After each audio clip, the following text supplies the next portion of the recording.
السلام عليكم في ملكيجي aadka u quruxda badnaa waana salaamay dhammaantiinaba meel walba adduunka ka joogtaan waxaan rajeynayaa sidaan aniga caafimaad u qabo inikana in aad caafimaad u qabtaan maanta waxaan meeshaan u soo fariistay waxyaabo badan ee dadka u qaldan yihiin oo qaar ah ma fiicno famil dhisan in aad ka hadasho ma fiicno qalbi bini'aadan in aad ka hadasho laakiin waxaa fiican qalbigaaga iyo familkaaga oo keliya in aad ka hadasho gabadhan walaasheeda ah siduu afkeeda waxyaabaha qaar ugu fudud yahay aniga afkeyga uguma fududo laakiin ila daawadaas qaabkay ugu dhawaaqayso oo keliya idin sheego laakiin si ka iimanaa waxay oo fudud ay ku qaatageen hal daqaan ugu farimanaa halkii daqaan cudud uma isticmaal rajactu dhigi karaa si ka ya marka ina iska fududaataan gabadhan walaasheeda sidaanay ku soo hadashay waan daabanay kulay CK jawaabteeda wuxuu ka dhigay aniga waxaa fiidiyogaas iga soo baxay shax aad iyo aad u weyn waxaan ka helay maskax aad iyo aad u wanaagsan maxaa yeelay jawaabteeda wuxuu ka dhigay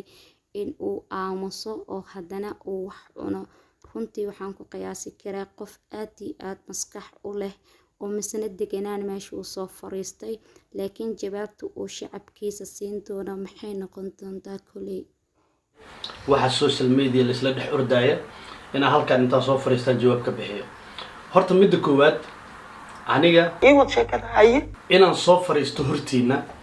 oo aan nimco iyo farxad aan ku jiro iyo reen iyo jawi qurux badan oo aniga familkayga aan idin la wadaago taas waxaan u arkaa normal caadi baan u arkaa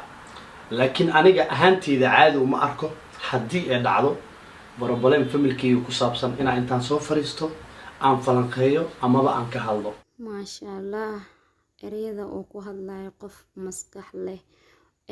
maskaxdiisana aad u shaqeynayso in uu yahay aad iga soo baxday meeshaas markuu shacabkiis la hadlayona wuu soo jeestay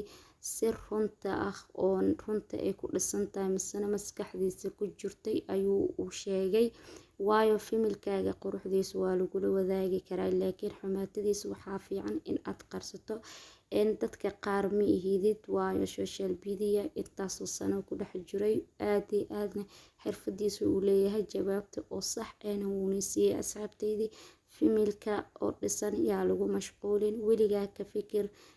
noloshaada oo keliya nolol dadoo fiyuus ha ku raadin wallaahi fiyuus waxaa ku heli kartaa adigoo